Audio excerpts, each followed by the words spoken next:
Muslim ಸಮುದಾಯದವರಿಗೆ ಇಂದಿನಿಂದ ರಂಜಾನ್ ತಿಂಗಳ ಉಪವಾಸ ಪ್ರಾರಂಭ. ರಂಜಾನ್ ತಿಂಗಳು ಮುಸ್ಲಿಂ ಬಾಂಧವರಿಗೆ ಅತ್ಯಂತ ಪವಿತ್ರವಾದ ಮಾಸವಾಗಿದೆ. ಈ ತಿಂಗಳಲ್ಲಿ ಮುಸ್ಲಿಂ ಬಾಂಧವರು ಉಪವಾಸವನ್ನು ಆಚರಿಸುತ್ತಾರೆ. ರಂಜಾನ್ ತಿಂಗಳು ಶ್ರದ್ಧಾ, ಭಕ್ತಿ ಮತ್ತು ತ್ಯಾಗದ ಪ್ರತೀಕವಾಗಿದೆ. ಮುಸ್ಲಿಂ ಕ್ಯಾಲೆಂಡರ್ ಪ್ರಕಾರ ರಂಜಾನ್ ತಿಂಗಳು 9ನೇ ತಿಂಗಳಾಗಿದೆ.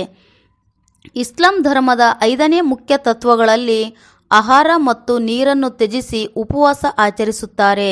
ಇದನ್ನು ಸೌಮ್ ಎಂದು ಕರೆಯುತ್ತಾರೆ.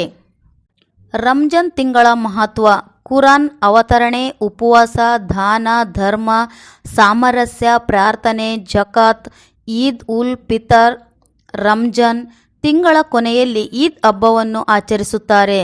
ರಂಜಾನ್ ತಿಂಗಳು ಎಲ್ಲ ಮುಸ್ಲಿಂ ಬಾಂಧವರಿಗೆ ಶಾಂತಿ, ಸಂತೋಷ, ಸಮಾಧಾನ, ಸಮೃದ್ಧಿಯನ್ನು ತರಲಿ ಎಂದು ಹಾರೈಸುತ್ತೇವೆ. ಹಾಗೆ ಭಾರತೀಯ ಮಾನವ ಹಕ್ಕುಗಳ ಪರಿಷತ್ನ ಎಲ್ಲ ಸರ್ವ ಸದಸ್ಯರು ಮುಸ್ಲಿಂ ಬಾಂಧವರಿಗೆ ಶುಭಾಶಯ ಕೋರಿದರು. ಪ್ರಜಾ ನ್ಯೂಸ್ ಜೊತೆ ಹಿದಾಯತ್ ದೊಡ್ಮನೆ, ಸಿರುವಾರ್. ಧನ್ಯವಾದಗಳು. ಸಮಸ್ತ ಜನಗಳಿಗೆ ರಂಜಾನ್ ಮಾಸದ ಶುಭಾಶಯಗಳು. ಸಮಸ್ತ ಜನತೆಗೆ ರಂಜಾನ್ ಮಾಸದ ಶುಭಾಶಯಗಳು. ಸಮಸ್ತ ನಾಡಿನ ಜನತೆಗೆ ರಂಜಾನ್ ಮಾಸದ ಆರ್ಥಿಕ ಶುಭಾಶಯಗಳು. ವಾಲೇಕುಮ್. ವುಮನ್ ರೈಟ್ಸ್ ಮಜಾ ಹುಸೇನ್ ಇದರಿಂದ ನಾನಾಗಿ ರಂಜಾನ್ ಹಬ್ಬದ ಆರ್ಥಿಕ ಶುಭಾಶಯಗಳು ತಿಳಿಸ್ತಿದ್ದೇನೆ. ಇಂದು ನಾವು ಪ್ರೆಸಿಡೆಂಟಲ್ಲಿ ಕುರಿತು ರಂಜಾನ್ ಹಬ್ಬದ ಶುಭಾಶಯಗಳು ಹೇಳೋ ಸಲಾಗಿ ಪ್ರೆಸಿಡೆಂಟ್ ಮಾಡ್ತೇವೆ. ನಮಸ್ಕಾರ. ಭಾರತೀಯ ಮಾನವ ಹಕ್ಕುಗಳ ಪರಿಷತ್ ವತಿಯಿಂದ ಸಮಸ್ತ ನಾಡಿನ ಜನತೆಗೆ ರಂಜಾನ್ ಮಾಸದ ಆರ್ಥಿಕ ಶುಭಾಶಯಗಳು.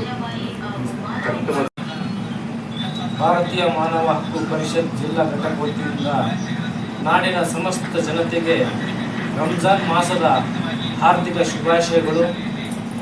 ರಂಜಾನ್ ಹಬ್ಬದ ಉಪವಾಸ 1 ತಿಂಗಳು ಇರುತ್ತಾರೆ.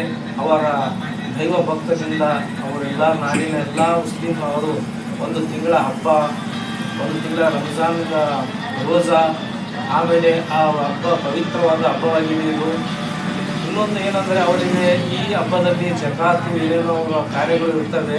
ಹಕ್ಕುಗಳ ಪರಿಷತ್ ಜಿಲ್ಲಾ ಘಟಕ ವತಿಯಿಂದ ಎಲ್ಲ ಸದಸ್ಯರಿಗೆ, ಈ ಸಭೆಗೆ ಹಾಜರಾಗಿರುವ ಎಲ್ಲ ಸದಸ್ಯರಿಗೆ ಧನ್ಯವಾದಗಳನ್ನು ಹೇಳುತ್ತಾ ನನ್ನ ಈ ಕಿರು